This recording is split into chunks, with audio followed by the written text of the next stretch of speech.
je m'enveloppe dans un châle de grand-mère. Il a fait assez chaud les jours précédents et du coup, j'ai un peu froid avec le temps qui s'est un tout petit peu rafraîchi. Donc je m'enveloppe. Je pense que tu le sais en tout cas si tu me suis un peu sur Instagram, notamment en story. La plupart du temps, je participe à des tarot challenge qui sont faits par Lionheart, un compte qui s'appelle Lionheart et qui propose des tarot challenge. En gros, il y a un tirage de tarot à faire par jour ou à faire tous les 3 jours, ça dépend comment je le pratique. Bref, ça me permet d'avoir une utilisation assez quotidienne du tarot qui me plaît bien. Et il y avait, ça fait déjà quelques mois que j'ai vécu ça. Je ne sais plus quand c'était, en avril. Bref, il y a eu une question qui était de quoi dois-je avoir conscience pour pouvoir me dépasser. Et pour cette question, j'avais tiré l'impératrice. Et l'impératrice, très très jolie dans ce jeu en plus. Et en fait, avec la réponse qui était montée intuitivement chez moi, c'est de mettre plus de conscience sur ma féminité et notamment sur mes cycles féminins, sur mes cycles menstruels.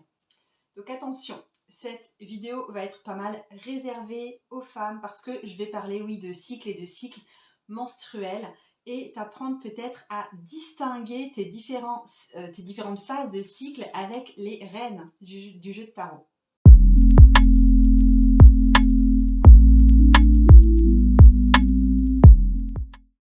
En fait, ce qui s'est passé pour moi quand j'ai tiré cette carte de l'impératrice, c'est que ma phase d'ovulation venait tout juste de passer. Et tout d'un coup, je me sentais dans une énergie beaucoup plus de retrait que je ne l'étais la veille. Et aussi, je me sentais non seulement dans le retrait, mais aussi dans une énergie plus focus. Tu vois, j'étais beaucoup plus concentrée sur les tâches que je devais faire. J'étais beaucoup plus consciente du travail que j'avais à effectuer pour ma journée. J'étais vraiment dans une énergie très très focus. Ça m'allait bien. Et du coup, je me suis dit, mais oui, mais peut-être que je dois plus adapter mon travail ou ce que je fais de mes journées, tout simplement, à la semaine dans laquelle je suis dans mon cycle menstruel. Et je me suis demandé pourquoi ne pas faire ça, pourquoi ne pas attribuer chacune des semaines de mon cycle à une des reines du jeu de tarot. Et ici, je vais t'expliquer dans cette vidéo comment je me suis mise à organiser depuis, et c'est un système qui marche toujours pour moi, à organiser ces 4 semaines selon ces 4 reines et du coup à articuler mes phases travail, repos, expansion, retrait, comment je gère en fait ma propre énergie selon mon cycle. Pour te faire juste un petit topo sur comment se passe un cycle féminin normal sans contraception hormonale, on a tendance à considérer que la première phase du cycle arrive avec les règles. Ensuite, une fois les règles passées, on est en montée d'œstrogène, on a de plus en plus d'œstrogène, ce qui correspond souvent à une phase d'extraversion. On est de plus en plus porté à l'ouverture sur le monde. Ensuite vient l'ovulation et ensuite l'œstrogène s'affaiblit énormément et la progestérone prend le relais. Et la progestérone nous met vraiment dans une ambiance de faire notre propre nid. Donc on est vraiment plus sur une énergie d'introversion et ça décline comme ça jusqu'à l'arrivée de nouvelles règles. Alors évidemment, on vit tous ça de façon différente. Moi, je vais t'expliquer à quelle reine j'ai identifié quelle phase du cycle et comment je gère ça. Je me suis fait, c'est dans mon carnet en fait, je me suis fait carrément tout un petit tableau. Donc je vais te lire un petit peu ce qu'il y a dans ce tableau.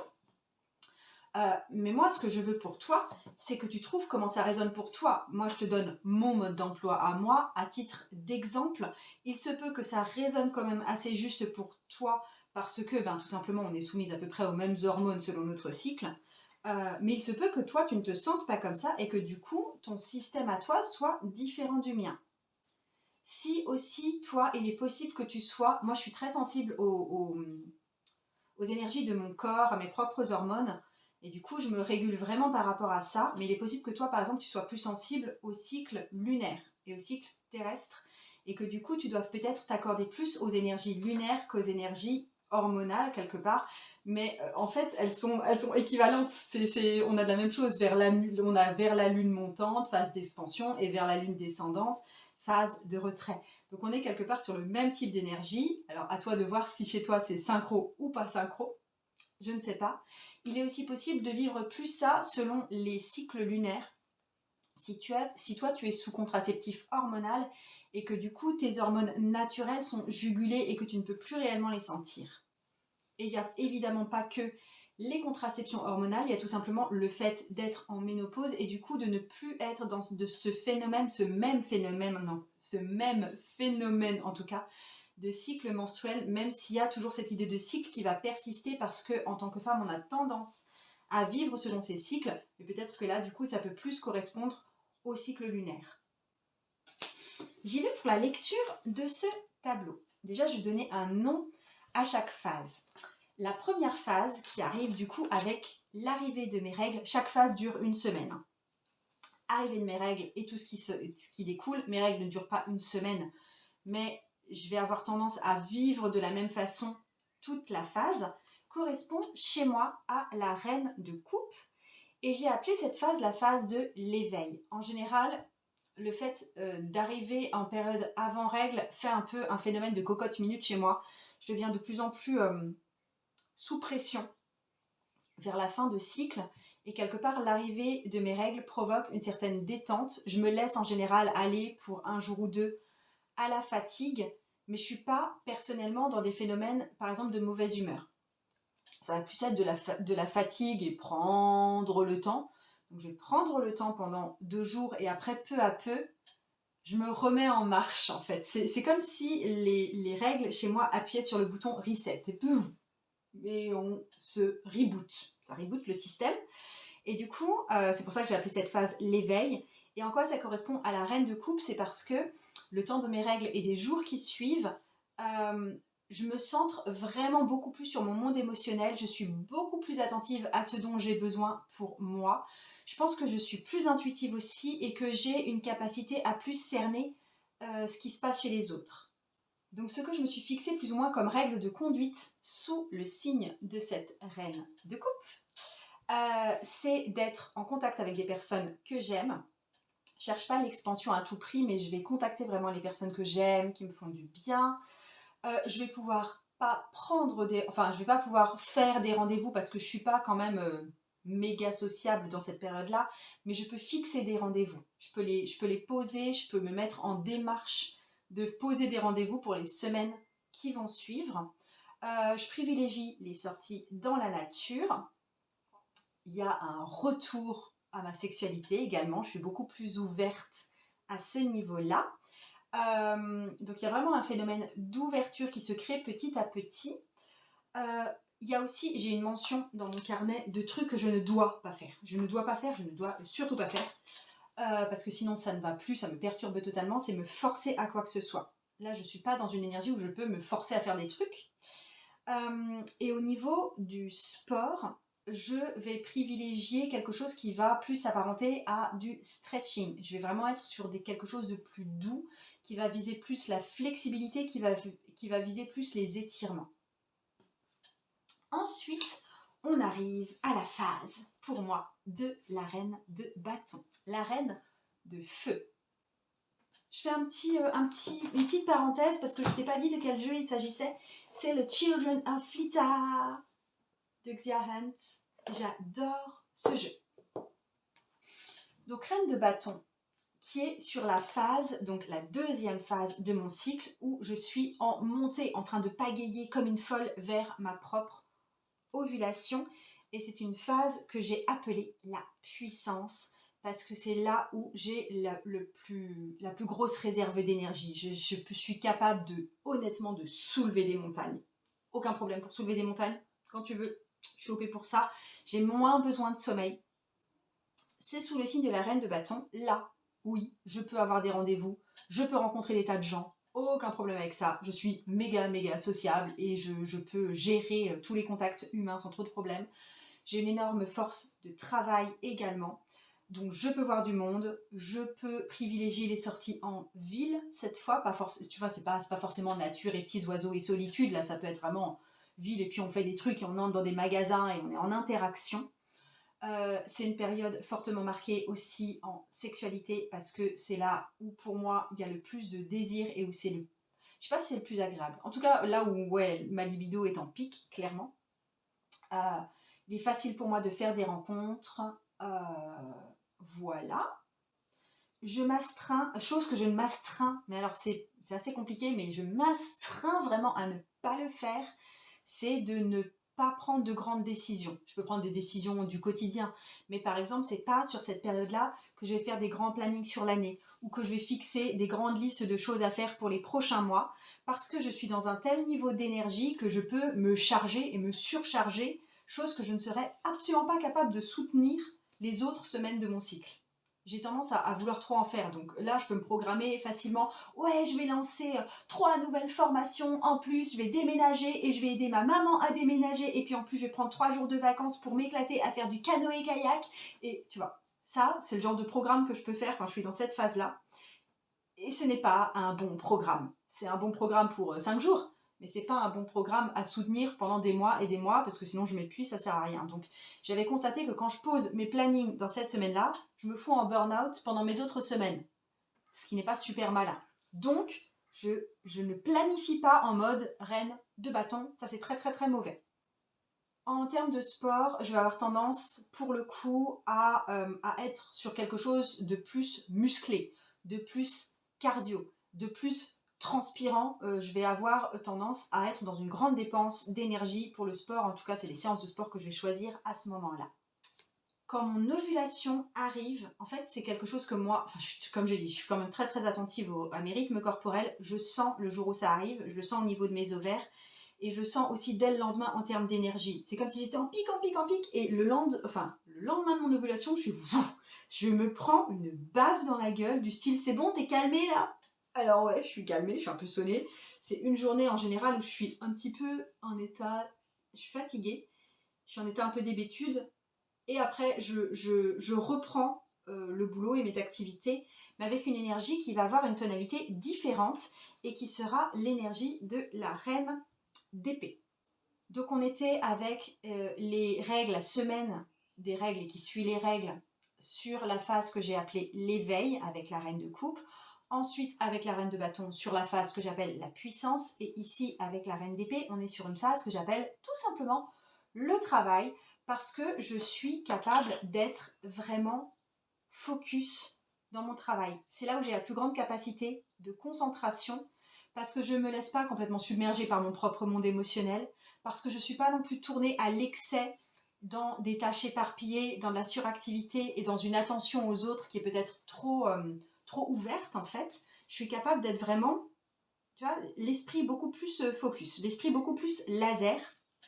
Du coup, là aussi, ce sont des semaines où je peux avoir des rendez-vous parce que je suis tout à fait capable d'être en interaction avec les gens, où je vais être capable d'une grande force de travail. Et pour le coup, c'est peut-être moins d'énergie que je mets dans le travail, mais c'est beaucoup plus de précision que je vais mettre dans le travail. Ça va être quelque chose d'extrêmement raisonné, d'extrêmement construit.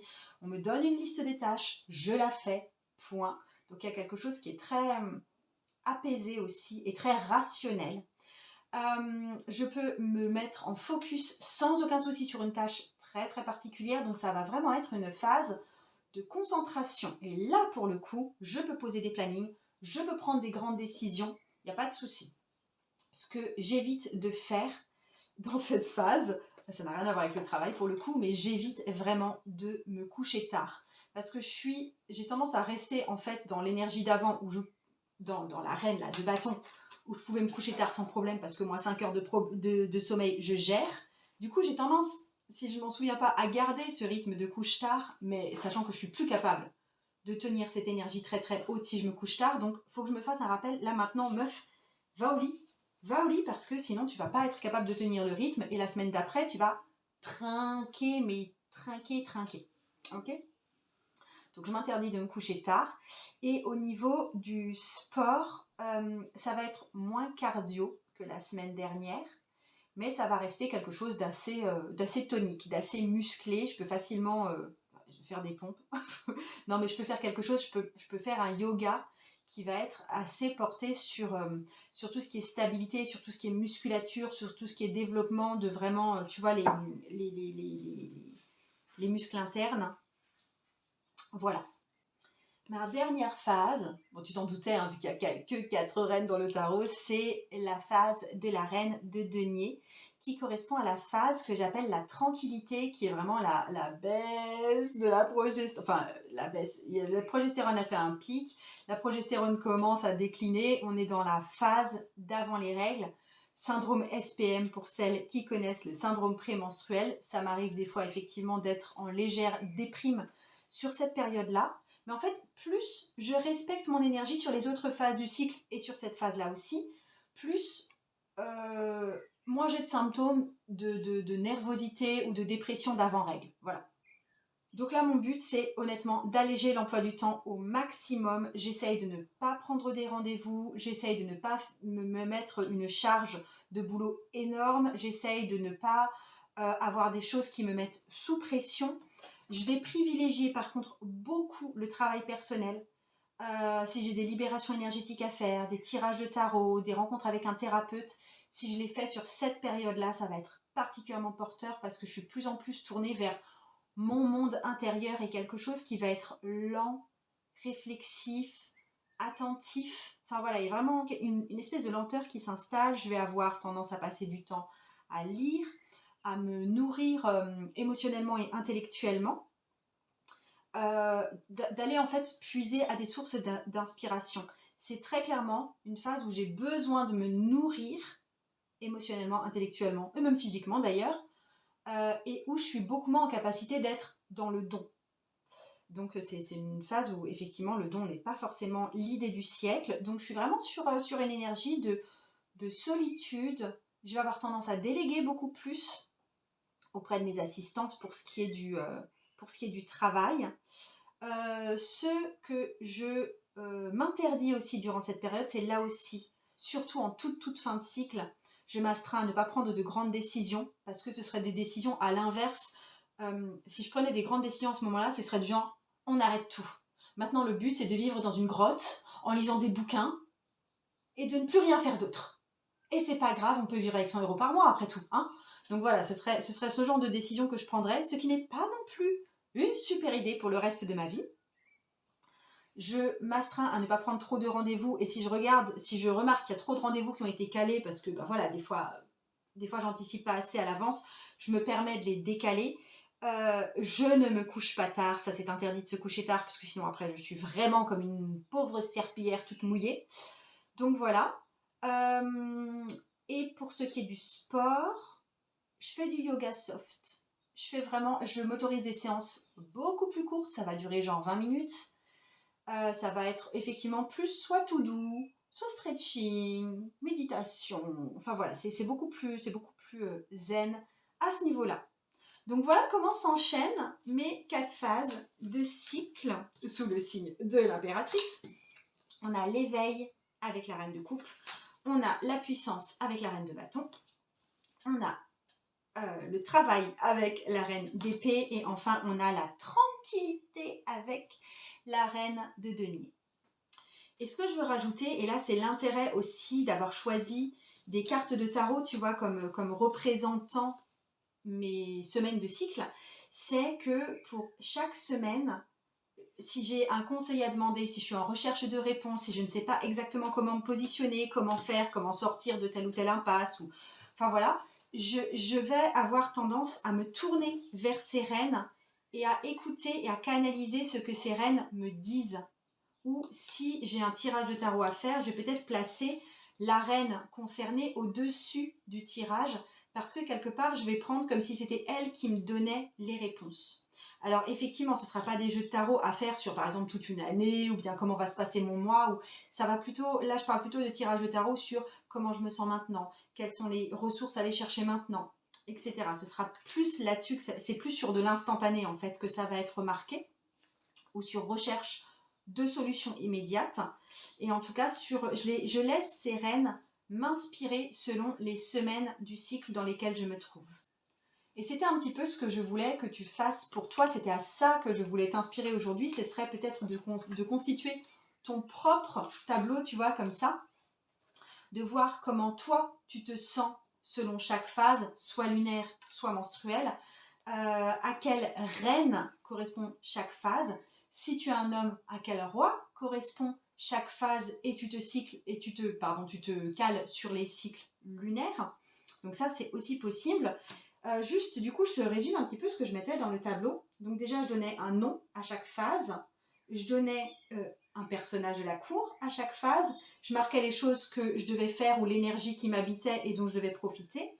Et ensuite, dernière ligne, c'était ce que je devais surtout ne pas faire parce que à chaque fois, ce n'était pas forcément la bonne idée à avoir.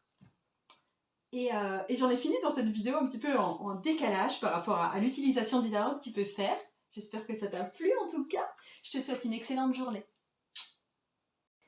Si ce contenu t'a plu et si tu veux aussi aller plus loin avec moi dans la découverte de toi grâce au tarot, je voulais te dire que le 28 juin, là 2022, aura lieu le tout dernier atelier du club Le Rendez-vous Tarologique.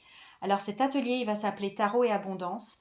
Et là, je t'aiderai à identifier avec le tarot toujours ce qui te bloque dans ton rapport à l'abondance. Et je vais aussi t'enseigner des techniques pour mettre ce flux d'abondance en place dans ta vie. Je te mets le lien en barre d'infos de toute façon. Et oui, t'as bien entendu, c'est le tout dernier atelier du club privé. J'ai décidé d'arrêter le club privé, le rendez-vous tarologique, et je vais me réserver pour d'autres projets de plus long terme dont je viens te parler tout bientôt. Des bisous à toi.